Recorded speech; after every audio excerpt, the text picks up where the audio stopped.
would say he was probably 28 when that was taken. About 28. That's my guess. I wasn't here yet, but I was going to say, were you born then? You no, weren't born then. no. Do you have other brothers and sisters, though? One of the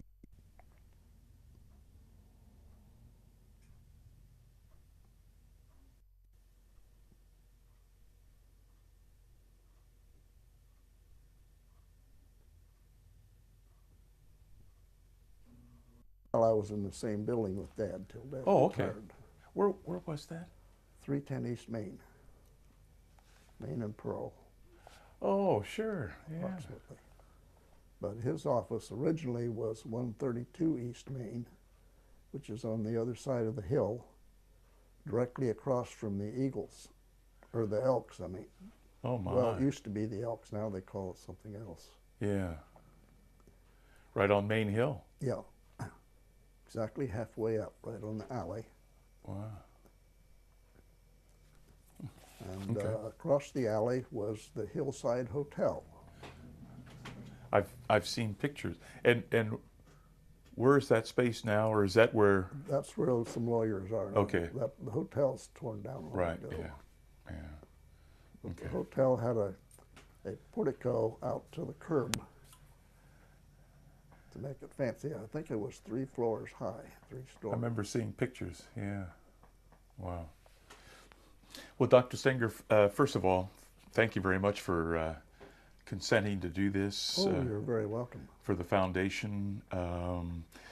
You are part of a group that of physicians and doctors and people related to the medical field that we've been talking to gather insight, preparing for the 2016 100-year anniversary of the medical center. Yes, So it's I understand, yeah. yeah, this is pretty important for us.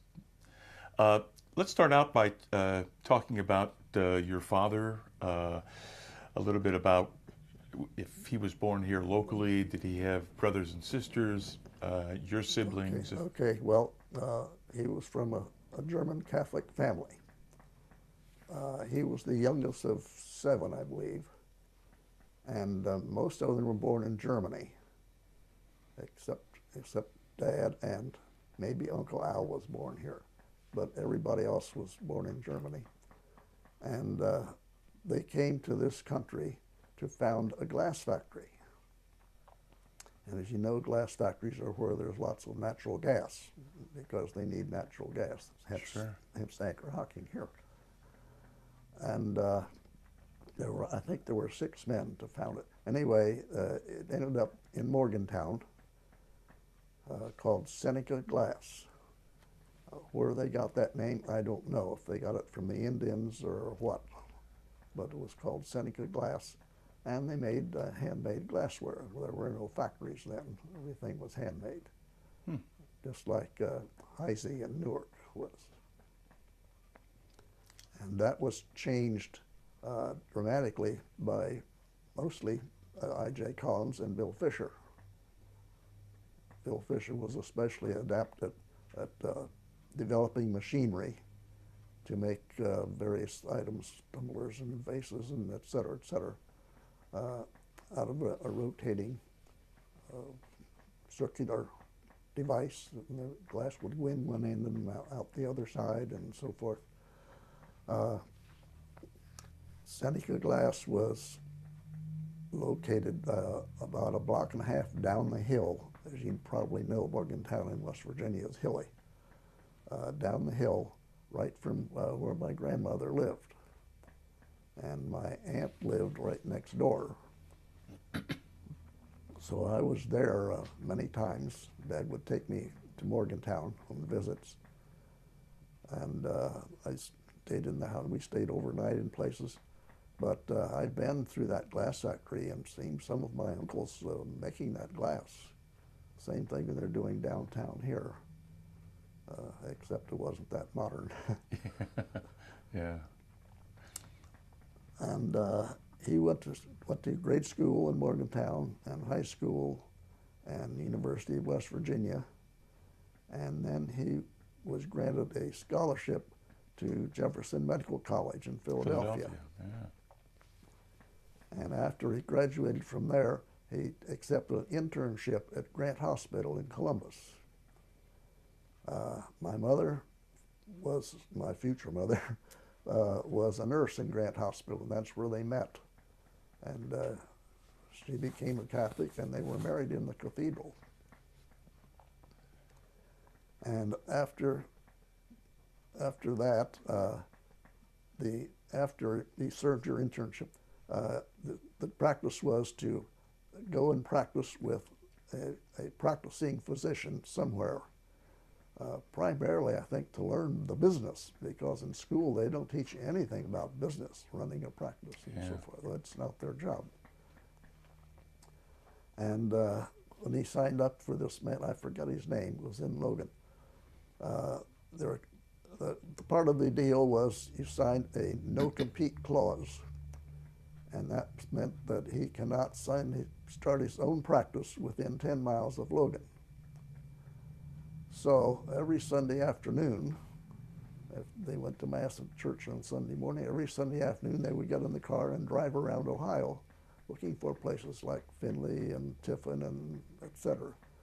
And as I understand it, one time Mom said, "Honey, every time we do this, we drive through Lancaster. What about Lancaster?" And Dad said, okay. So we drove up here and knocked on the rectory door, and Father Quayle answered the door. And Dad said, would you think there would be a room for a Catholic physician in Lancaster? And he said, yes, but don't expect me to be your patient. Well, Father Quayle was not a well man, and it wasn't long before he called Dad.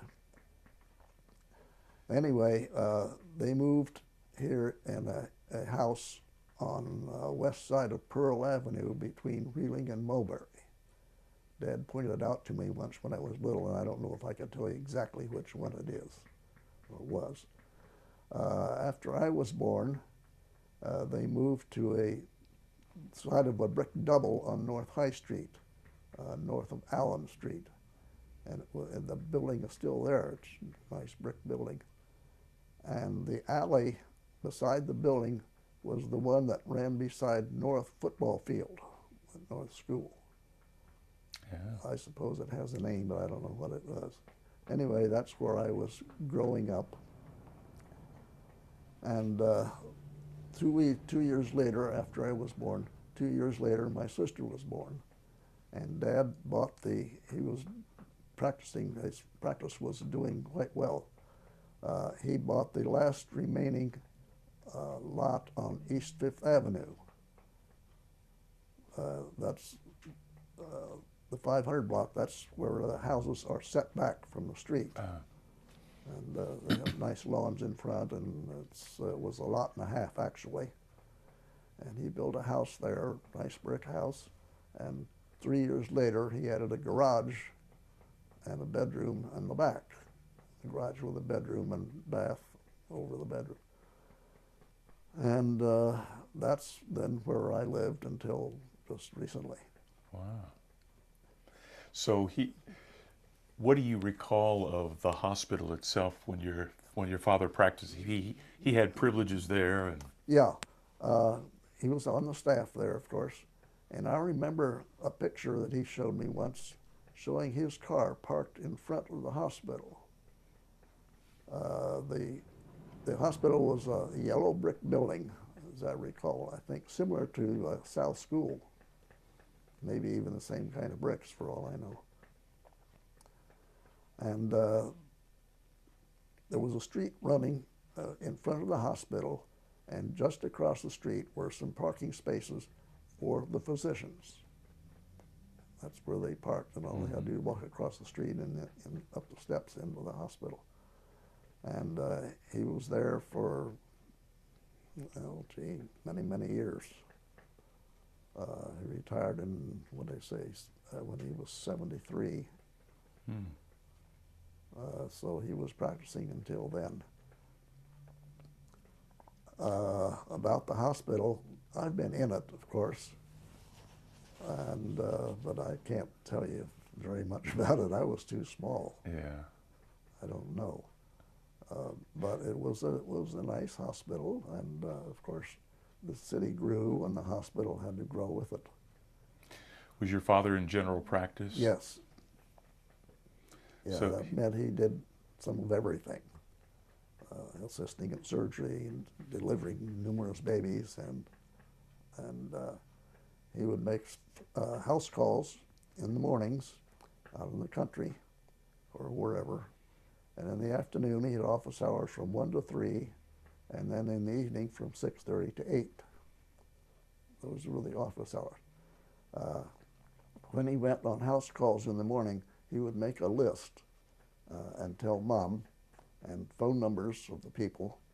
And so if someone called in and asked to see him again, or would he stop by our house, Mom can figure out about where he is and say, when he comes to the next house, please call home, and then she'd tell him the message.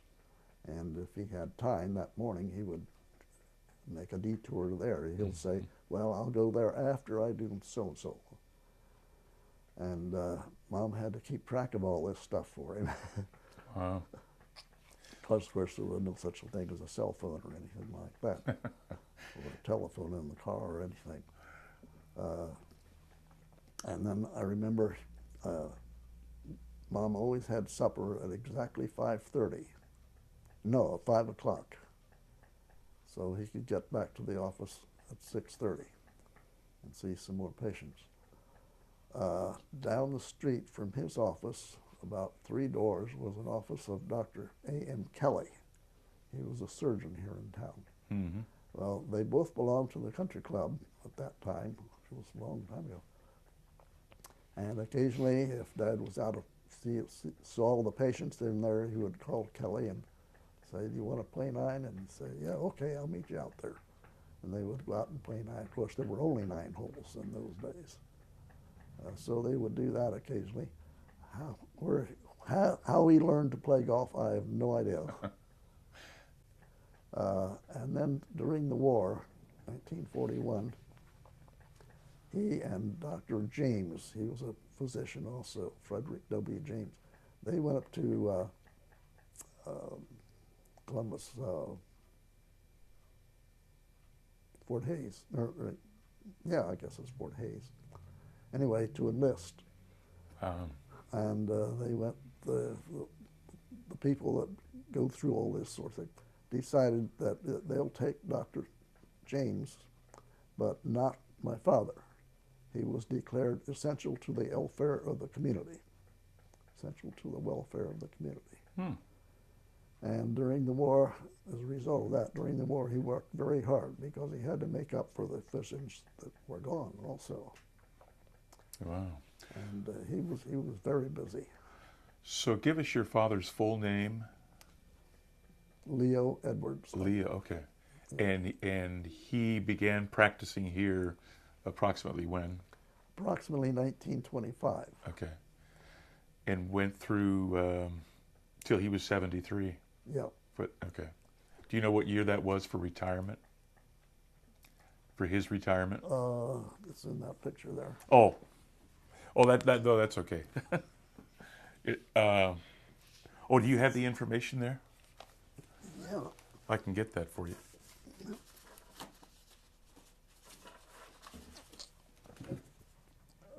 It was age 77 in 1975. Oh, okay. Yeah. Yeah. Well, that's a really good chunk of time to interact with the community the way he did. A long time, yeah. Yeah. And still, we had this house on Fifth Avenue. We had a good-sized backyard as well because we had a lot and a half. Were you on the north side or the south side of Fifth? The north. Okay. North side. One house from the corner. From Mount Pleasant Mount or Pleasant, from Mount Pleasant. Oh, yeah. Yeah, Okay. just right down Yeah. here. That's a beautiful block. Yes. Yeah. He bought the last house there. Also, the Don Thompsons lived across the street. He was a vice president of Anchor Hocking. Dan Pickering, Yeah. Virginia's parents, they lived across the street too, not directly. Todd Aiken, Rosemary Hairjost, She lived directly across the street from us. It was Todd's sister. Yeah. And the Fultons, Howard Fulton was something, treasurer or something, banker Hocking. Mm-hmm. He lived up right next to there. Yeah. And they had a son, and Todd Aiken, their son, Jimmy Fulton, and Todd Aiken and I were about the same age. And we hung out together, and I was always the fastest kid in the block. I know that. My legs were always the best part of my body, and they still are. Wow. My arms aren't that good. But in spite of all that, in our backyard, Dad taught me how to catch a baseball and throw a baseball. How he learned that, I don't know either. Huh. But he took time during the war to teach me that. And did you say you had brothers and sisters? I have a brother. I have a sister 2 years younger, and a brother 5 years younger. My sister lives in a suburb of Denver, and my brother in a suburb of Phoenix, Scottsdale. And when did you begin your practice?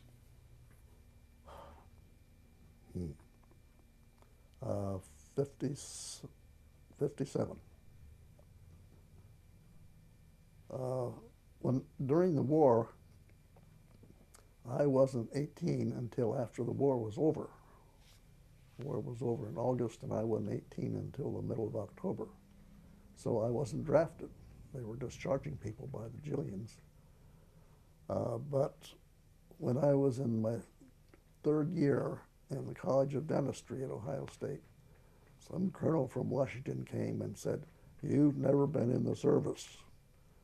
We're going to defer you until you graduate, but if you don't enlist, you're going to be drafted as a private." Said, "We'd rather have you as an officer," so I didn't have much choice. As soon as I graduated that very afternoon, after singing Carmen, Ohio in that stadium, I went right to the College of Dentistry, which was very close, and was sworn into the Army. Yeah. And later, I received a letter to report to Fort Sam Houston, Texas, for basic training. That's where they send all the physicians and dentists in the Army for basic training. And we had to crawl into the barbed wire and all that sort of thing. And then, after a lot of rigmarole, I was sent to Korea. And when I got to Korea, the colonel there in charge of all the dentists in the area knew that at that time, back up a minute, at that time Ohio State was considered the best dental school in the country. And apparently the colonel in Korea knew that. So when I was there with these 34 other dentists, he waited till near the end to call my name and said, "You're going to be assigned to UNCMAC." And he laughed, and he said, because we had no idea what UNCMAC meant. But he did, but he knew we didn't, so he laughed. And he made me the chief dental surgeon of the United Nations Command at Panmunjom, or near Panmunjom. And I was stationed there near Panmunjom with the people, the colonels and the admirals and the generals and so forth that go up to Panmunjom and argue with the North Koreans and the Chinese. "You did this, you did that." "No, we didn't." "Yes, you did," and so forth. And also, there were 4 neutral nations there to sort of make things in order: the Swiss and Swedes, and the Poles and Czechs. And the Swedes, or the Swiss or Swedes, always provided a physician for those people, and but not a dentist. So I was also the dental surgeon for the Swiss and Swedish delegations. Each delegation was about 30 people, I would guess. But they didn't really need my care because they were on a 6-month rotation basis, so they could get their care at home. Wow.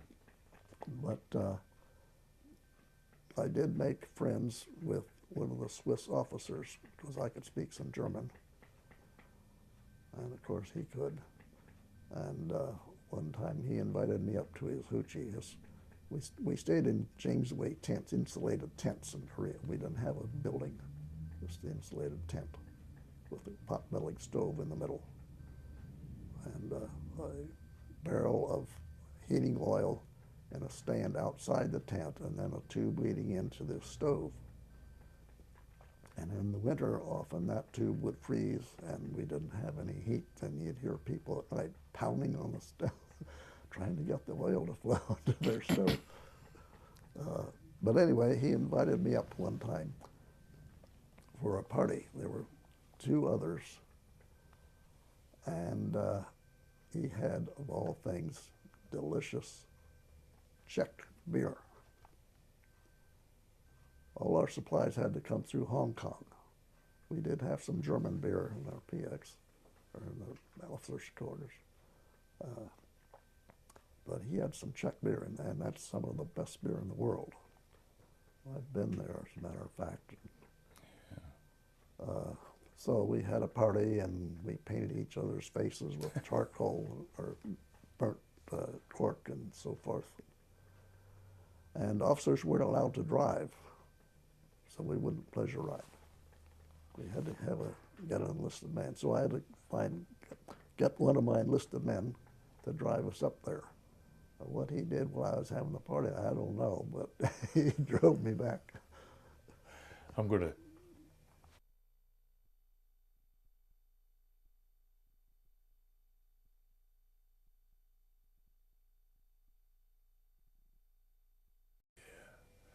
So you accompanied him sometimes? Yeah, sometimes he would take me to the operating room. I remember one time they were delivering twins by cesarean section. Of course, they gowned me up and gloved and everything.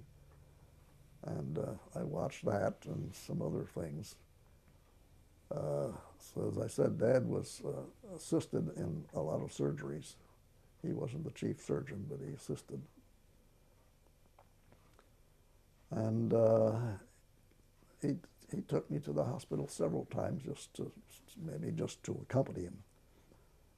And sometimes he took me on house visits too, when he went out in the country.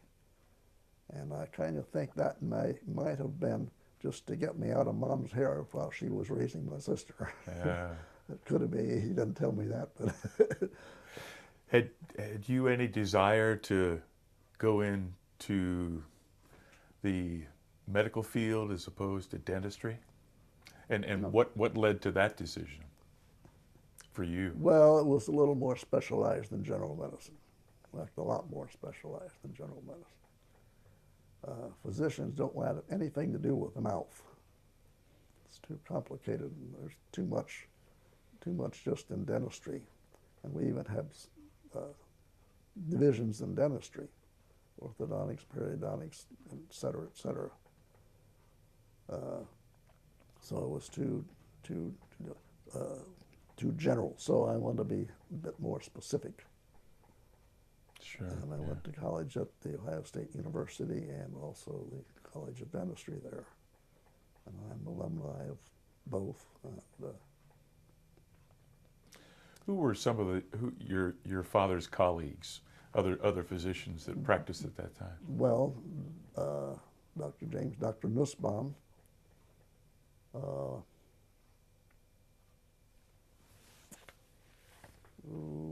boy.